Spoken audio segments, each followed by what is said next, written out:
Kemarin udah dia pakai jaringan Menteri Keuangan. Lama sekali.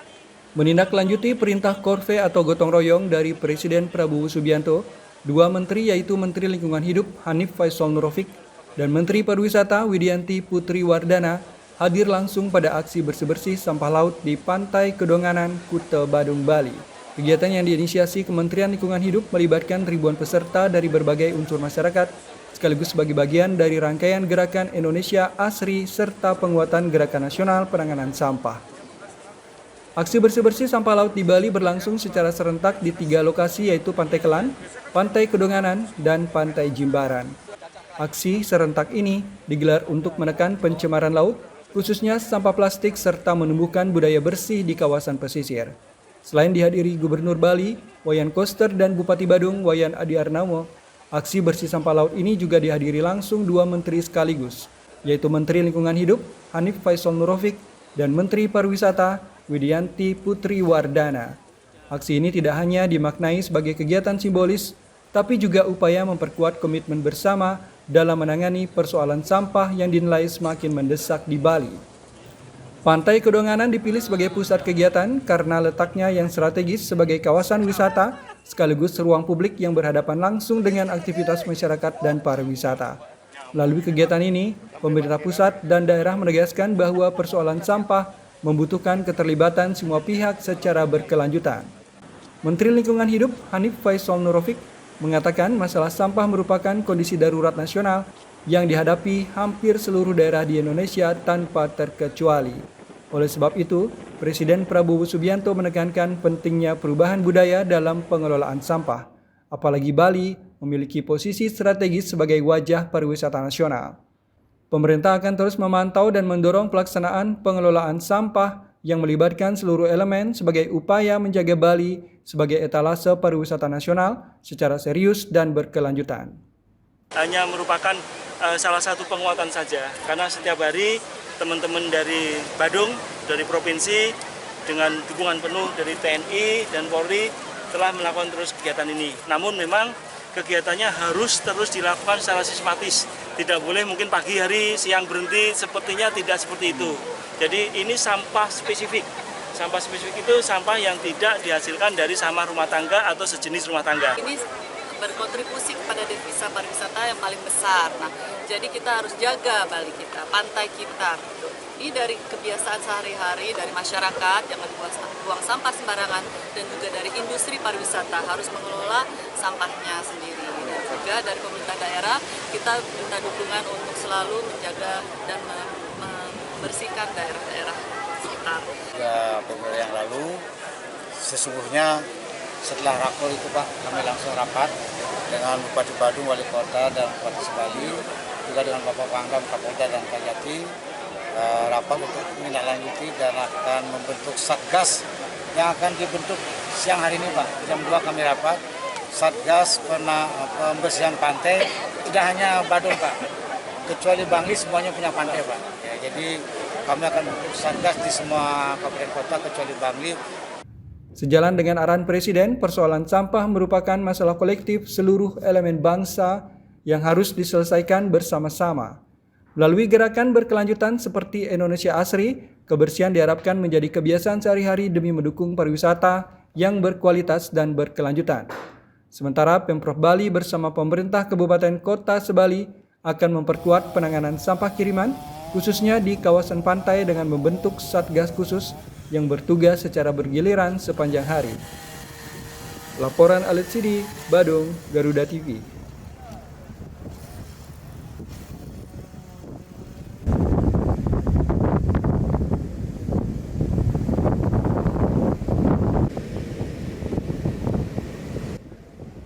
Pasca teguran yang dilakukan Presiden Prabowo Subianto terkait permasalahan sampah di Bali, Kodam 9 Udayana menggelar karya bakti terpadu pembersihan sampah laut, salah satunya digelar di Pantai Kedonganan, Kuta Badung, Bali. Kegiatan yang melibatkan ribuan personel lintas instansi ini dilaksanakan sebagai upaya bersama menjaga kebersihan dan kelestarian lingkungan pesisir di Pulau Bali. Cuaca ekstrim yang melanda Pulau Bali dalam beberapa hari terakhir ditambah fenomena angin barat membuat sepanjang bibir pantai Kedonganan Kuta Badung dipenuhi sampah plastik.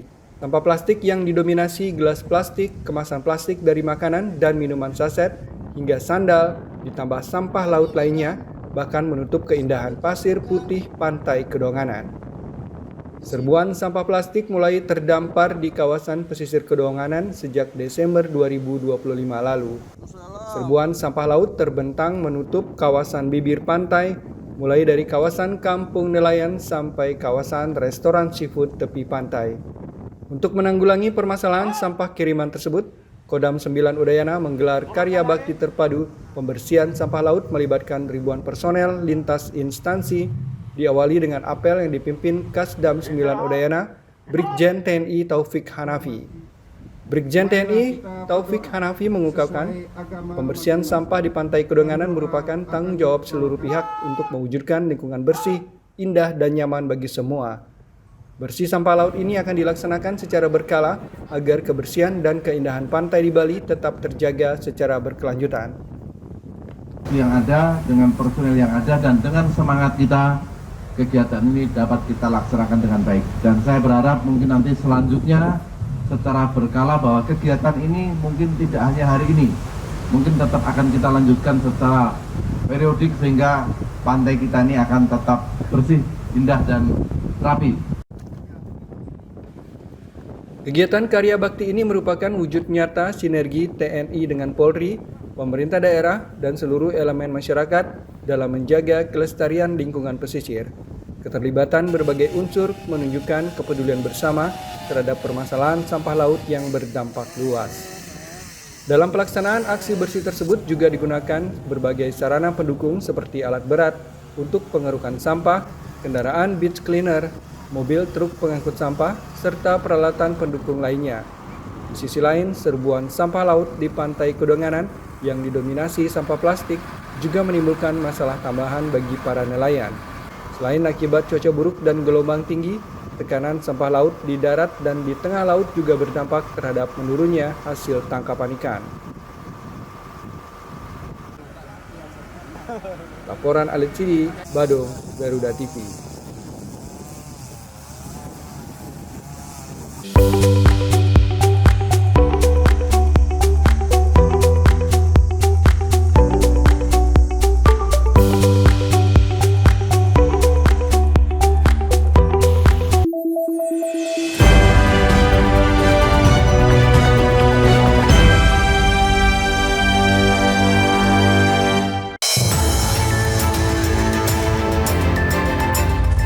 Yang pertama dan paling hangat, informasi yang menemani Anda memulai ragam aktivitas. Dan alhamdulillah sekarang sudah bisa kita lepas. Besok pagi akan dilakukan pemeriksaan medis. Jadikan pagi Anda lebih berarti dengan kabar terkini. Laporan 8 pagi. Setiap hari pukul 6 pagi. Hanya di Garuda TV.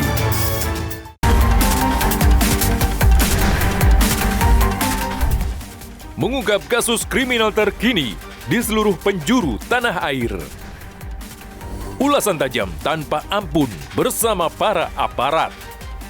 Tak ada tempat untuk lengah. Informasi penting yang membuat Anda lebih waspada. Kriminal Plus 62. Hanya di Garuda TV.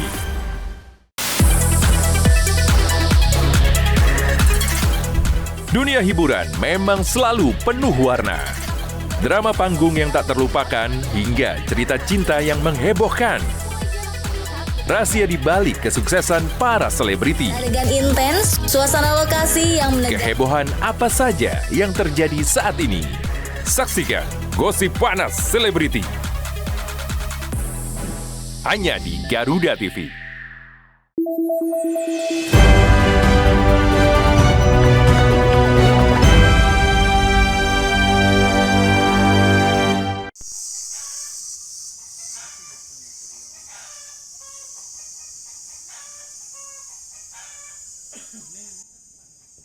Musibah longsor kembali terjadi di Buleleng. Sebelumnya, pondasi rumah milik warga Desa Selat tergerus akibat longsor.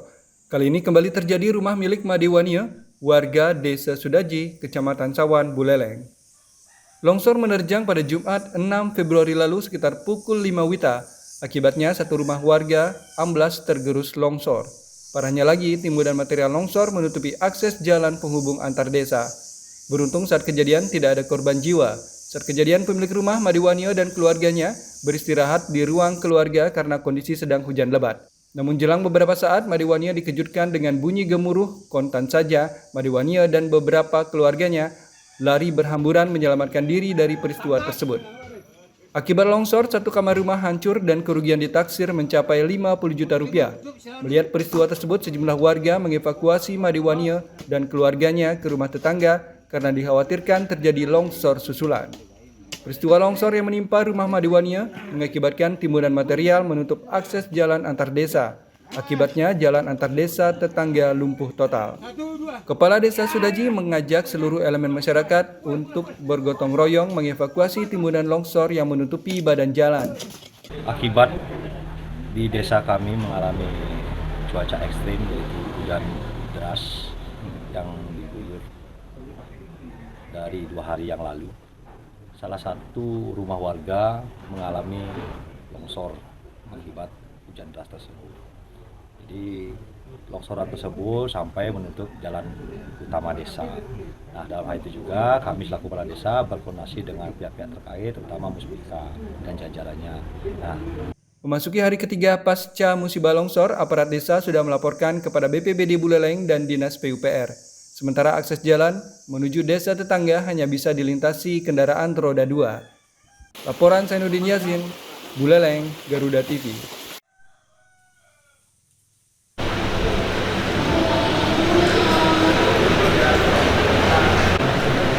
Sidang pra-peradilan terkait penetapan tersangka Kepala Kantor Wilayah Badan Pertanahan Nasional Provinsi Bali, Imade Daging, memasuki agenda penyampaian kesimpulan di Pengadilan Negeri Denpasar, Jumat 6 Februari lalu. Dalam sidang, tim penasihat hukum Kakanwil BPN Bali atau pemohon yang dipimpin Gede Pasek Suwardike menyampaikan rangkaian kesimpulan hukum atas permohonan pra-peradilan yang diajukan. Tidak ada alasan apapun ketika 2 Januari 2026 maka penyidik harus menyatakan, ya saya ulang, 2 Januari 2006 penyidik wajib untuk menghentikan. Dasar hukumnya apa? Pasal 3 ayat 2. Pasal dasar hukumnya apa? Pasal dari surat Bareskrim tanggal 1 Januari yang ditandatangani oleh Bareskrim. Sementara itu, pihak Pengampon Pura Dalem Balangan menuding kubu Imade Daging menggunakan dalil hukum siluman alias fiktif untuk membatalkan status tersangka. Kuasa hukum Pengampon Pura Dalem Balangan, Harmaini Idris Hasibuan, usai sidang di PN Denpasar, menyebut pemohon melakukan upaya penyesatan hukum yang fatal dengan merekayasa isi putusan Mahkamah Agung. Dalam eksepsinya, tim hukum Pura Dalem Balangan membongkar 3 putusan yang dikutip Imade Daging dalam replik. Setelah diverifikasi, isi putusan tersebut dinilai tidak valid. Harmaini menduga munculnya kutipan jurisprudensi ngawur ini akibat penggunaan kecerdasan buatan atau artificial intelligence seperti ChatGPT tanpa verifikasi mendalam. Dalam agenda replik, kita menemukan kejanggalan. Terdapat 3 jurisprudensi yang direkayasa. Dia palsu karena ternyata faktanya kutipan tersebut tidak ada di dalam putusan tersebut. Ada 3 putusan ya. Yang pertama, putusan Mahkamah Agung nomor 78 K/PIT 2021. Kemudian putusan Pengadilan Negeri Jakarta Pusat nomor 15 PIT/PRA 2023 dan terakhir putusan Mahkamah Agung nomor 123 PIT 2019. Contoh yang terakhir, dia sebut keadaan yang berlanjut tidak mengubah sifat delik menjadi berlanjut, kadaluarsa dihitung sejak perbuatan utama selesai. Itu jelas bohong. Ini kita pegang putusannya, di dalamnya tidak mengandung pernyataan itu sama sekali. Kalau kami melihat pemohon perapit ini, dia membuat dalam fakta persidangan ini dalam replik, dia dalam membela kliennya, dia telah mengutip 3 bukan jurisprudensi. Memang pemohon bilang jurisprudensi, tetapi ini bukan jurisprudensi, itu salah. Itu kesesatan berpikir dari pemohon. Yang sebenarnya alasan dia membuat seolah-olah kutipan dari putusan, ya, itu tentang 3 hal. Kutipan pertama, putusan pengadilan yang nomor dan tanggalnya tidak ada di dalam Direktorat Mahkamah Agung, tidak ada itu. Sengketa ini bermula saat Polda Bali menetapkan Imade Daging sebagai tersangka pada 10 Desember 2025. Ia dijerat pasal 421 KUHP lama dan Undang-Undang Kearsipan terkait dugaan penyalahgunaan wewenang saat menjabat Kepala Kantor Pertanahan Kabupaten Badung. Kubu Imade Daging melawan dengan dalih pasal 421 KUHP tak berlaku pasca pengesahan KUHP baru per 2 Januari 2026. Namun Harmaini menangkis dengan asas tempus delicti, di mana hukum yang dipakai adalah saat tindak pidana terjadi. Laporan Agus Sugiana, Denpasar, Garuda TV.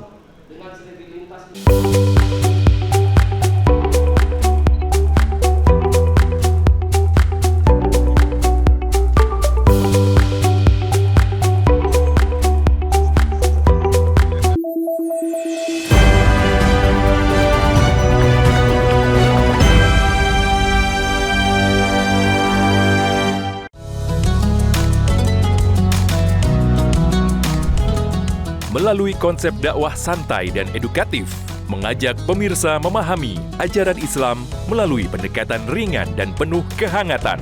Atau nanti dikabulkannya di akhirat, nggak dikabulkan di sini. Mengapa manusia tetap harus berdoa? Dari perspektif Islam untuk mempererat toleransi di Indonesia. Harmoni Indonesia. Hanya di Garuda TV.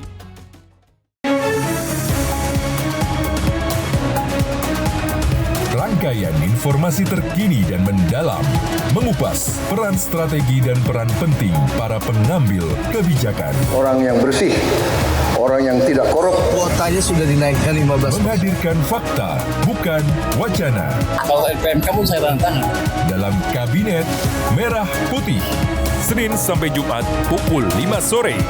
Hanya di Garuda TV.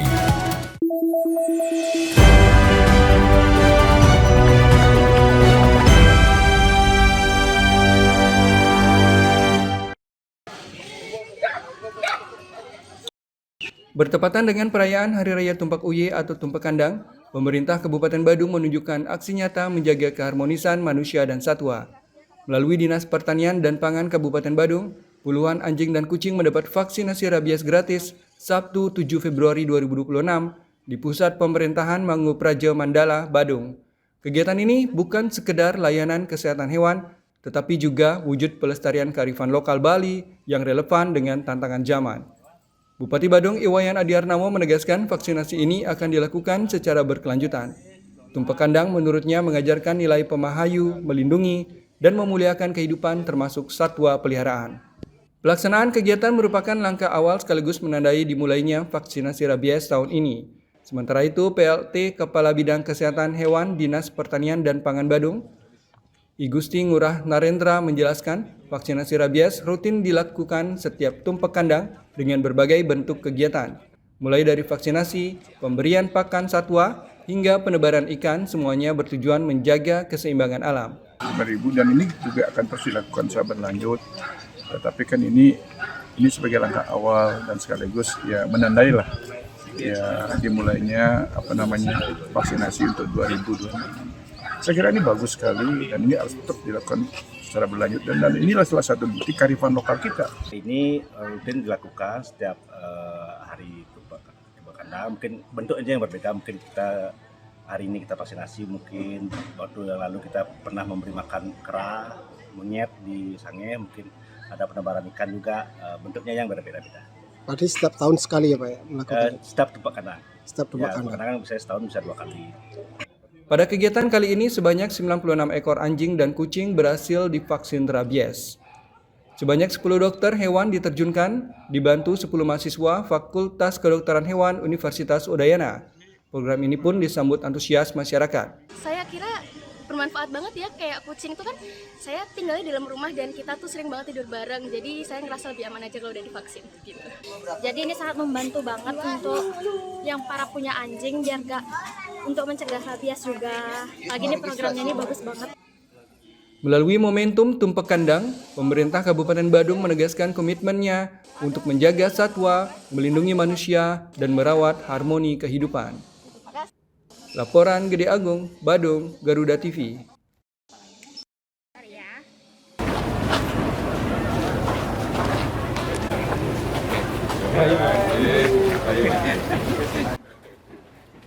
Partai Gerindra Bali merayakan hari ulang tahun partai dengan suasana sederhana namun penuh dengan makna.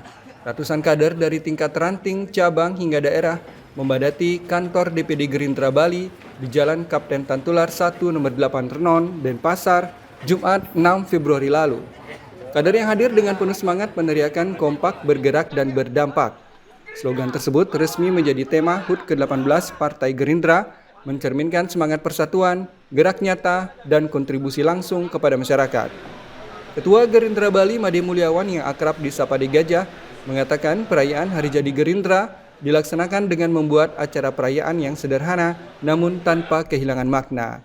Perayaan yang sederhana sekaligus sebagai bentuk simpati atas korban bencana di sejumlah daerah yang terjadi beberapa waktu belakangan ini. Dalam pidatonya, De Gajah mengevaluasi perkembangan signifikan Partai Gerindra sepanjang 2024. Ia menyebut jika sebelumnya Gerindra kerap dipandang sebelah mata, kini partai tersebut mulai diperhitungkan, disegani, bahkan dianggap sebagai ancaman oleh pihak lain. Ia mengingatkan seluruh kader bahwa semakin besar partai, tantangan yang dihadapi juga akan semakin besar. Potensi adu domba dan pembentukan faksi-faksi disebut sebagai risiko yang harus diwaspadai bersama. Karena itu De Gajah menekankan pentingnya soliditas kader dengan satu komando di bawah kepemimpinan Prabowo Subianto. Pada kesempatan ini De Gajah juga mengajak seluruh kader menundukkan kepala dan mendoakan saudara-saudara yang terdampak bencana di Aceh, Sumatera Utara, dan Sumatera Barat. Secara sederhana ya, karena sederhana di mana kita masih berempati dengan masyarakat yang tertimpa musibah di Aceh, Sumut, dan Sumbar, dan masih dalam pemulihan. Kita hanya melaksanakan secara sederhana saja, tetapi rangkaian acara ini banyak hal yang akan kita lakukan, seperti bersih-bersih wajib yang setiap minggu kita harus lakukan, dan turun kompak, artinya kompak, bergerak, berdampak, itu namanya slogan yang memang harus kita laksanakan. Jadi kita harus kompak, Partai Gerindra ini kompak, bergerak bersama, dan berdampak untuk masyarakat. De Gajah meminta seluruh kader menjaga kekompakan dan kebesaran Partai Gerindra agar semakin kuat di Bali dan mampu memenangkan kepala daerah pada 2029 demi kepentingan rakyat. Seluruh kader juga diminta mengesampingkan kepentingan pribadi. De Gajah juga mengingatkan kembali peran kader sebagai pejuang politik. Ia mengutip pesan almarhum Ketua DPD Gerindra Bali sebelumnya, Ide Bagus Putu Soekarto, yang selalu menekankan bahwa Partai Gerindra adalah keluarga pejuang yang mengutamakan kepentingan rakyat. Laporan Agus Sugiana, Denpasar, Garuda TV.